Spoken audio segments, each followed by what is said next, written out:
కనికరించి కష్టాలు తీర్చండి అంటూ నారా లోకేష్ని కోరారు ప్రజా దర్బార్లో ప్రజలు. నారా లోకేష్ ఉదయం 67వ రోజు ప్రజా దర్బార్ నిర్వహించారు. మంత్రి నారా లోకేష్ని కలిసి తమ సమస్యలు విన్నవించుకునేందుకు రాష్ట్ర వ్యాప్తంగా ప్రజలు తరలివచ్చారు.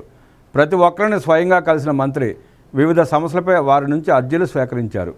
సమస్యల పరిష్కారం కోసం కృషి చేస్తామని హామీ ఇచ్చారు.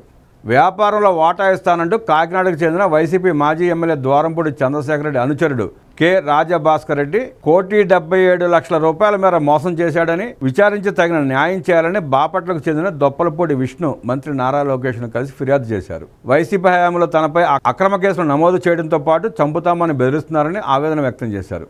పరిశీలించి తగిన చర్యలు తీసుకుంటామని మంత్రి హామీ ఇచ్చారు. ఆంధ్రప్రదేశ్ రాష్ట్ర గృహ నిర్మాణ సంస్థలో గత 19 ఏళ్లుగా అవుట్సోర్సింగ్ విధానంలో పనిచేస్తున్న 2,400 మందికి హెచ్ఆర్ పాలసీ లేదా మినిమం టైమ్ స్కేల్ ద్వారా ఉద్యోగ భద్రత కల్పించాలని AP state housing corporation outsourcing employees association ప్రతినిధులు విజ్ఞప్తి చేశారు. అదేవిధంగా కార్పొరేషన్లో సీనియర్ అసిస్టెంట్, జూనియర్ అసిస్టెంట్ పోస్టుల నియామకానికి సంబంధించి అవుట్సోర్సింగ్ ఉద్యోగులకు ప్రాధాన్యత ఇవ్వాలని కోరారు. పరిశీలించి తగిన చర్యలు తీసుకుంటామని మంత్రి లోకేష్ వారికి భరోసా ఇచ్చారు. గత వైసీపీ ప్రభుత్వంలో తొలగించిన వితంతు పెన్షన్ను పునరుద్ధరించాలని మంగళగిరి నియోజకవర్గం గుండెమూడ గ్రామానికి చెందిన పులప మంగమ్మ విజ్ఞప్తి చేశారు. పరిశీలించి తగిన చర్యలు తీసుకుంటామని మంత్రి హామీ ఇచ్చారు. కృష్ణా జిల్లా బాపులపాడు మండలం మల్లవల్లిలో ఏపీఐఐసి ఇండస్ట్రియల్ కారిడార్ కోసం 2016లో ప్రభుత్వం భూములు సేకరించిందని, అయితే కొంతమంది రైతులకు ఇప్పటికీ నష్టపరిహారం అందలేదని గ్రామానికి చెందిన డి వెంకటరావు ఆవేదన వ్యక్తం చేశారు.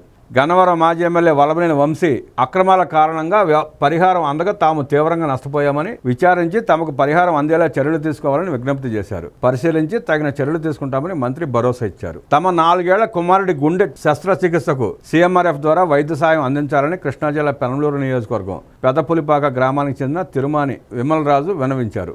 రోజు కూలీగా జీవనం సాగించే తమ ఆర్థిక పరిస్థితి అంతంత మాత్రమేనని ప్రభుత్వం తరపున సాయం అందించాలని కోరారు. పరిశీలించి తగిన చర్యలు తీసుకుంటామని మంత్రి హామీ ఇచ్చారు. తిరుపతి నుంచి తిరుమలకు పూలు తీసుకుని వెళ్లేందుకు టోల్ గేట్ పర్మిషన్ ఇవ్వాలని Shri Balaji flower merchants welfare association ప్రతినిధులు విజ్ఞప్తి చేశారు.